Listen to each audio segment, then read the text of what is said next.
Bagaimana hukum menelan liur ataupun air ludah saat berpuasa? Nah, ini pembahasan yang cukup menarik karena ini sering kita lakukan di saat kita berpuasa. Artinya menahan ludah ataupun kita tidak mengeluarkan air liurnya, tidak membuang air liurnya. Kenapa? Karena mungkin di saat kita menelan liur itu bisa menjadi daya tambah buat diri kita karena air liur itu kan seperti air mineral sehingga ya di saat kita menelan liur sudah menambah stamina kita. Jadi bagaimana hukum menelan air liur ataupun air ludah saat berpuasa? Nah, jawabannya hukum menelan air liur itu tidak membatalkan puasa jika yang kita telan ini mencakupi beberapa syarat.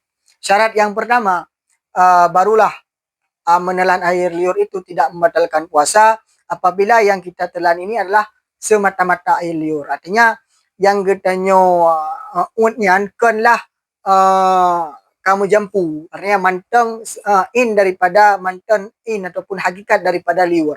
Jadi yang kita telan itu adalah semata-mata air liur, tidak bercampur dengan sisa makanan ataupun sisa minuman yang dapat kita bedakan antara minuman dan air liur.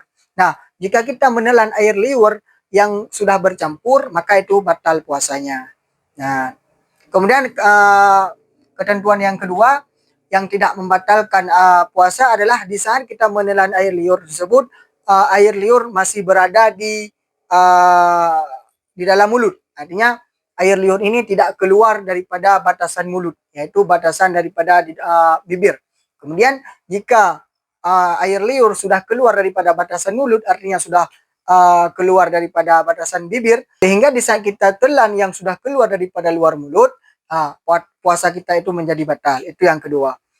Yang ketiga syaratnya adalah yang ditelan harus daripada batasan kebiasaan. Artinya yang kita telan adalah manteng di batasan adat kebiasaan. Artinya tidak kita kumpulkan di dalam mulut barulah kita telan karena sudah banyak. Ada dalam bahasa Acehnya itu dikabom. Jadi be leh takabom baru taun. Maka mereka takabom baru taun yang terjadi khilaf pendapat.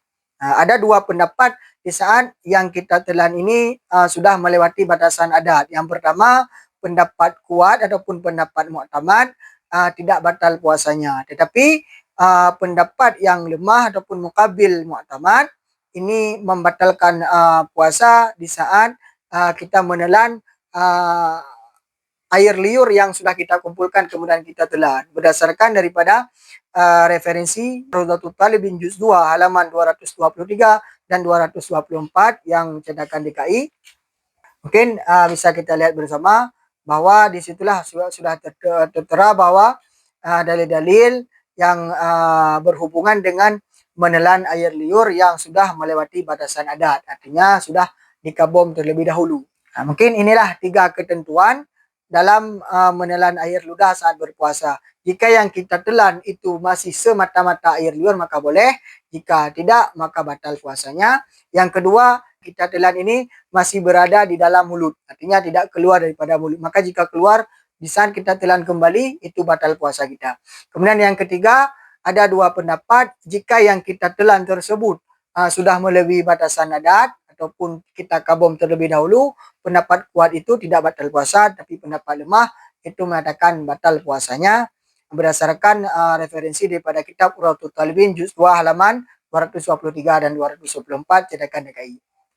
Ya, mungkin inilah beberapa ketentuan di saat menelan air liur. Subhanakallahumma bihamdika asyhadu an la ilaha illa anta astaghfiruka wa atubu ilaik. Alhamdulillahirabbil alamin. Assalamualaikum warahmatullahi wabarakatuh.